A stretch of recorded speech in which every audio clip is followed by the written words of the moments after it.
Muito bom dia a todos. É uma alegria poder, nessa primeira quarta-feira do ano, mais uma vez trazer uma palavra de Deus, uma mensagem baseada na palavra de Deus, que tanto assim nos edificou durante o ano 2020 e com certeza agora em 2021 continuará nos orientando, nos edificando. Meu nome é Valdir, eu sou um discípulo de Jesus e mais uma vez eu peço a você que abra sua Bíblia em Mateus, capítulo 13. Mateus, capítulo 13. Semana passada, na minha última mensagem, eu até incentivei você que assiste esses vídeos a colocar algum comentário, inclusive mandar ideias, sugestões sobre assuntos que poderão ser abordados nesse espaço. Primeira mensagem do ano de 2021. Desde a semana passada eu já tinha escolhido. E a nossa mensagem é: há perdidos na igreja? Então você que faz parte da igreja de Jesus, será que há perdidos no meio dos salvos da igreja do Senhor? Esse assunto foi abordado pelo Boletim das Igrejas de Cristo, na cidade de Guarulhos, em novembro de 2016, baseada na parábola conhecida como a parábola do joio e do trigo. Do joio e do trigo. Há posições extremadas sobre esse assunto e hoje a ideia é tomar um tempo para pensar sobre esse assunto, claro, baseado naquilo que as Escrituras dizem, inclusive na explicação que Jesus dá sobre a parábola. Vamos primeiro lê-la. Mateus capítulo 13, versículo 24 até o versículo 30, Jesus conta a parábola. Ele diz o seguinte: Jesus lhes propôs outra parábola, dizendo, parábola são aquelas histórias através das quais Jesus trazia ensinamentos para os seus apóstolos. O reino dos céus é semelhante a um homem que semeou boa semente no seu campo. Mas, enquanto todos estavam dormindo, veio o inimigo dele, semeou o joio no meio do trigo e foi embora. E quando as plantas cresceram e produziram fruto, apareceu também o joio. Então os servos do dono da casa chegaram e disseram: Patrão, o senhor não semeou boa semente no seu campo? De onde vem então o joio? Ele, porém, lhes respondeu: Um inimigo fez isso. Mas os servos lhe perguntaram: O senhor quer que a gente vá e arranque o joio? O dono da casa respondeu: Não, porque ao separar o joio, vocês poderão arrancar também com ele o trigo. Deixem que cresçam juntos até a colheita. E no tempo da colheita direi aos ceifeiros: Ajuntem primeiro o joio e amarrem-no em feixes para ser queimado, mas recolham o trigo no meu celeiro. Essa é a parábola. Em seguida, os apóstolos perguntam para Jesus o que ele estava querendo ensinar. E do versículo 36 em diante, ele começa a explicar. Versículo 36. Então, despedindo as multidões, Jesus foi para casa. E aproximando-se dele, os seus discípulos disseram: Explique-nos a parábola do joio no campo. E Jesus respondeu: O que semeia a boa semente é o filho do homem. O campo é o mundo.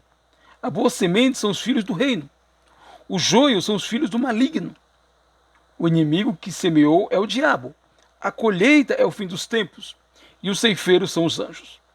Pois assim como o joio é colhido e jogado no fogo, assim será o fim dos tempos. O Filho do Homem mandará os seus anjos, que ajuntarão do seu reino todos que servem de pedra de tropeço, e os que praticam o mal, e os lançarão na fornalha acesa. Ali haverá choro e ranger de dentes. Então os justos resplandecerão como o sol no reino de seu Pai. Aí Jesus termina com aquela frase dele que ele gosta muitas vezes de falar: Quem tem ouvidos para ouvir, ouça.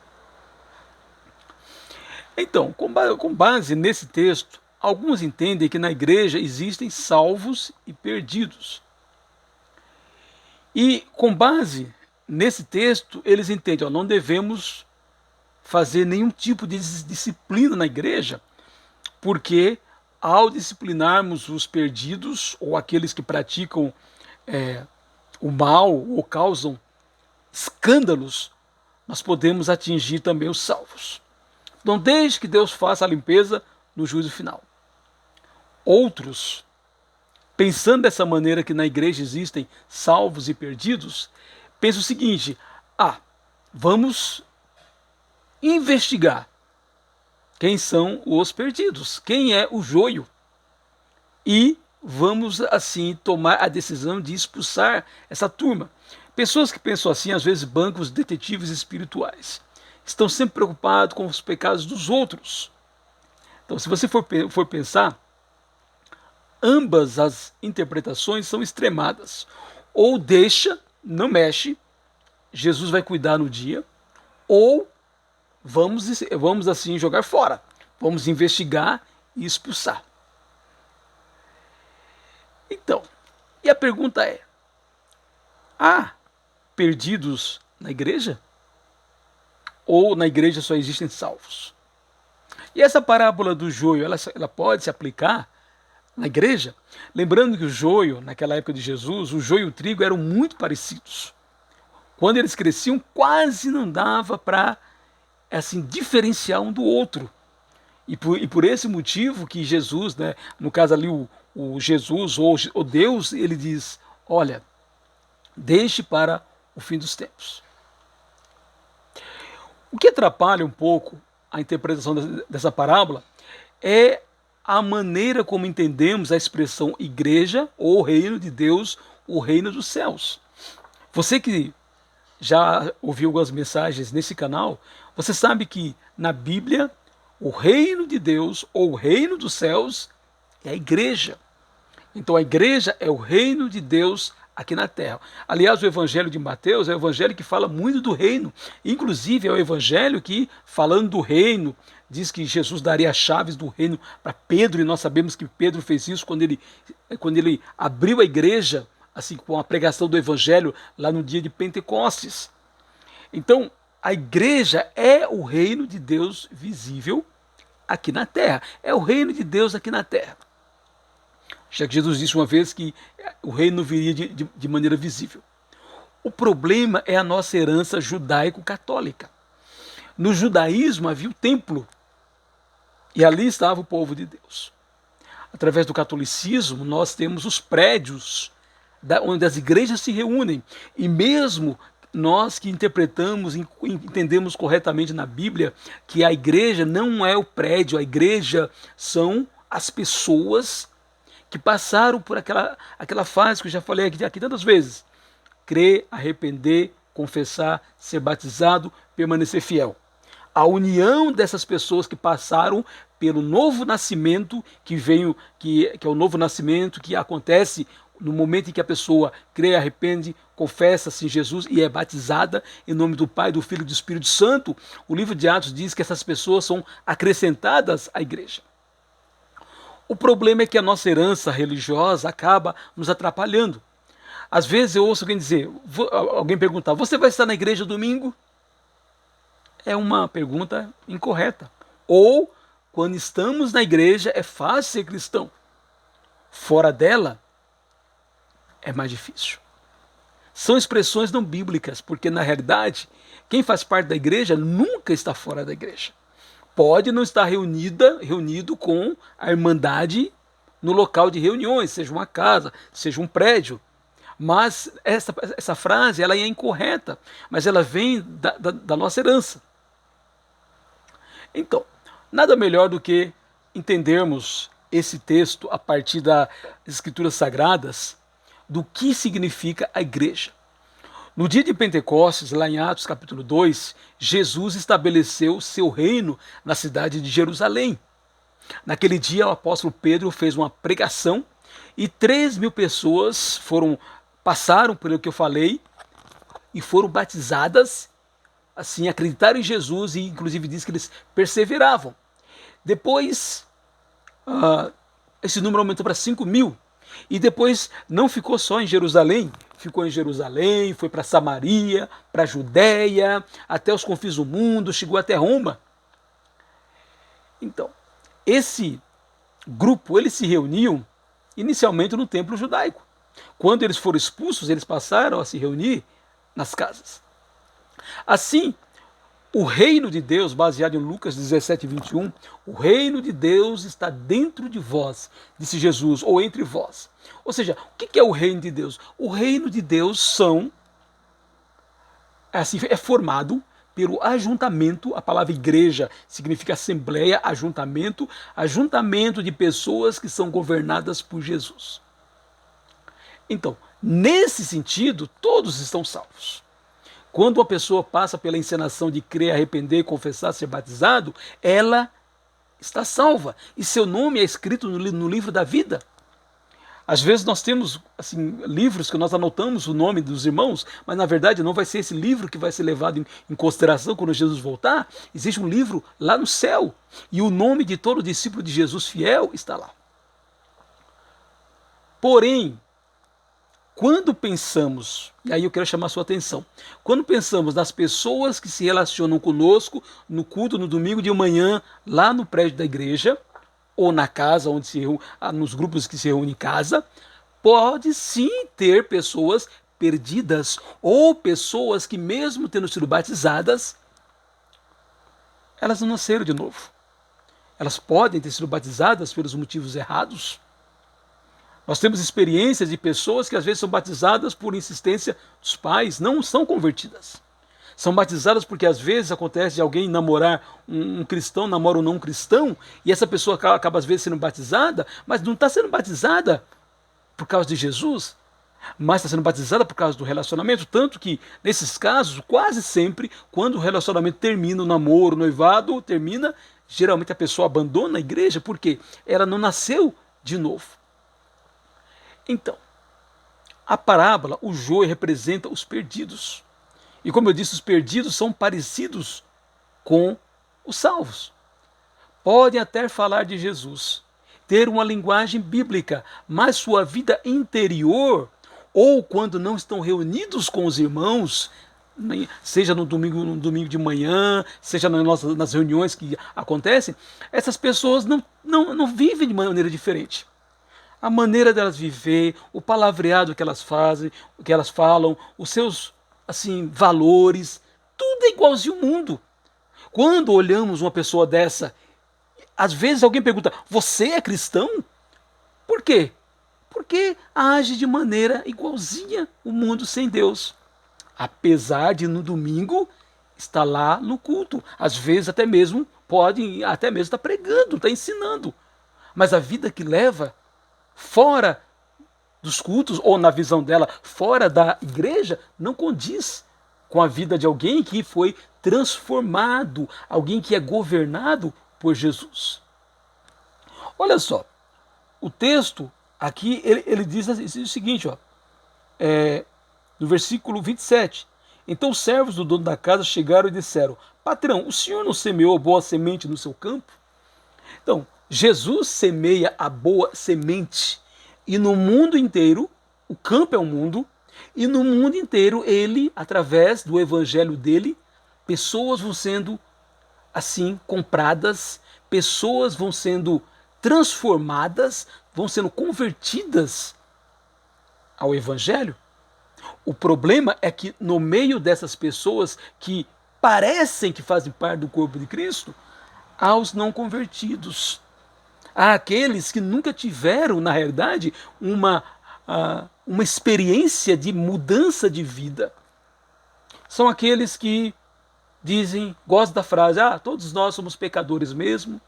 São aqueles que a gente não consegue diferenciar do mundo sem Deus, porque fazem igualzinho o mundo sem Deus. Só agem como pessoas do reino quando estão próximos, assim, nas reuniões, estão fazendo algo, entre aspas, espiritual. Caso contrário, não. Como disse, no reino de Jesus, mas na igreja, onde se reúnem as pessoas que se dizem ser de Jesus, existem os falsos irmãos, existem os hipócritas. Os hipócritas geralmente são aqueles que gostam de causar divisões, que quase sempre estão prontos para atrapalhar, que exteriormente até mantêm uma aparência de santidade, mas interiormente não houve mudança. Olha só o que Jesus diz no versículo 41. O Filho do Homem mandará os seus anjos que ajuntarão do seu reino, veja bem, do seu reino, todos os que servem de pedra de tropeço, os que praticam o mal, e os lançarão na fornalha ardente. Ali haverá choro e ranger de dentes. Esse texto eu quero chamar a atenção nossa. Jesus não está dizendo que nós não devemos disciplinar as pessoas que cometem pecados e que causam escândalos, pecados públicos. Mateus capítulo 18, versículo de 15 a 22, nos orienta a fazer isso. Quando há pecado claro e sem arrependimento, temos que agir. Sim, se alguém está pecando, se alguém está fazendo alguma coisa, não alguma coisa que é contra a minha maneira de pensar, mas alguma coisa que é contra os valores da palavra de Deus, todo discípulo de Jesus, todo cristão deve ir lá e corrigir com amor e falar. Porém, não precisamos bancar detetives espirituais.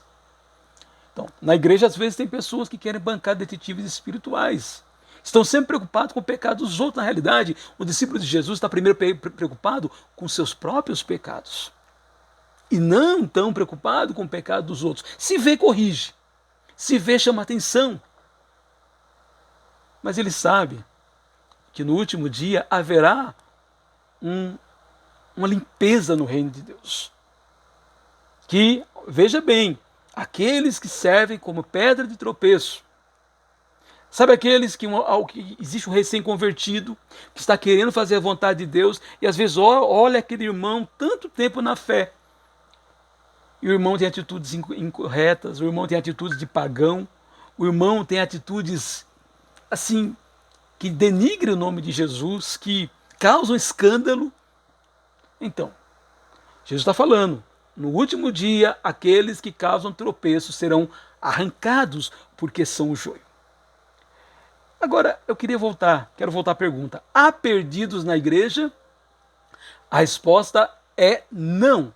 Se entendemos que a igreja espiritual é formada pelos salvos por Jesus, cujos nomes estão escritos no livro da vida, Apocalipse, capítulo 3, versículo 5. Então, essas pessoas que estão escritos no livro da vida, os seus nomes podem ser retirados, se elas existem. Lá em Apocalipse capítulo 5, falando naquela igreja, inclusive chamando a atenção da igreja, ele disse, o vencedor eu não apagarei o seu nome do livro da vida. Isso significa o quê? Que aquele que não vencer, que aquele que não permanecer fiel, poderá ter o seu nome no livro da vida por algum tempo, mas por desistir de Jesus, poderá ter assim o seu nome excluído. Basta a gente dar uma lida nas cartas de Jesus, nas 7 igrejas da Ásia, lá em Apocalipse, capítulo 3, assim em diante. Nós vemos naquelas cartas que Jesus tem igreja que ele basicamente está dizendo, eu estou quase a ponto de vomitar vocês, porque todos estão assim, longe de Jesus. Mas há igrejas que ele diz, há um grupinho, inclusive às vezes ele até repreende os outros, fala, há um grupinho que vocês deveriam repreender, que vocês deveriam cuidar. Mas há às vezes grupos que ele diz, não, se esse grupo não se arrepender, eu mesmo irei e eu mesmo assim vou conversar com esse grupo, inclusive vou tomar uma atitude que ali ele está falando, se não houvesse arrependimento, aquele grupo que provavelmente representa o joio na parábola de Mateus, seria excluído. E olha, dessas minhas quase 3 décadas de evangelho, quantas e quantas vezes eu já vi Jesus excluindo pessoas, veja bem, não pessoas que pecam, porque todos nós, lamentavelmente, e eu falo isso quase chorando, todos nós somos pecadores. O que eu estou falando é de pessoas que pecam, não querem se arrepender, são arrogantes, são rebeldes. Então, quando alguém está dessa maneira, ela não está criando problema para a igreja somente, ela está comprando uma briga com o Senhor da igreja. E no livro de Apocalipse, muitas vezes ele fala, eu vou, assim inclusive, eu vou lutar contra essas pessoas e vou tirá-las do meio do meu reino. Então, agora, há perdidos na igreja espiritual? Não. Naqueles cujos nomes estão escritos no livro da vida, todos eles são salvos, porque todos os dias estão lutando contra o pecado, estão pedindo perdão a Jesus, estão pedindo perdão às vezes aos irmãos quando falham, estão se corrigindo, estão assim sendo beneficiados pelo sangue de Jesus, que limpa o seu pecado todos os dias. E todos os dias podemos estar mais alvos do que a neve. Porém, nem todos que frequentam os cultos no domingo, mesmo entre os batizados, ou mesmo aqueles que estão na lista de membros, nem todos são salvos. Porque Jesus conhece quem são os seus. Lá em Romanos capítulo 2, versículo 16, o apóstolo Paulo diz que um dia Deus julgará o segredo do coração dos homens. Talvez por isso Jesus diz aqui na parábola do joio, não arranque. Sabe por quê? Porque às vezes quando vamos mexer com o joio no meio da igreja, criamos mais problemas. Os joios geralmente são aqueles que, quando corrigidos, não aceitam, assumem uma posição de vítimas, começam a criar divisão dentro do reino. Talvez por isso Jesus está dizendo, não deixe, não mexa.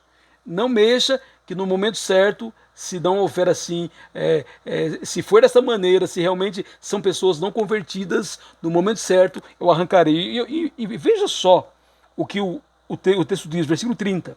Desde que cresçam juntos até a colheita. E no tempo da colheita direi aos ceifeiros, ajuntem primeiro o joio e amarrem-no em feixes para ser queimado. E olha só o que o versículo 41 diz, o Filho do Homem mandará os seus anjos, que ajuntarão do seu reino todos os que servem de pedra de tropeço, e os que praticam o mal, e os lançarão na fornalha acesa. Lamentavelmente, ali haverá choro e ranger de dentes. Está falando de perdição.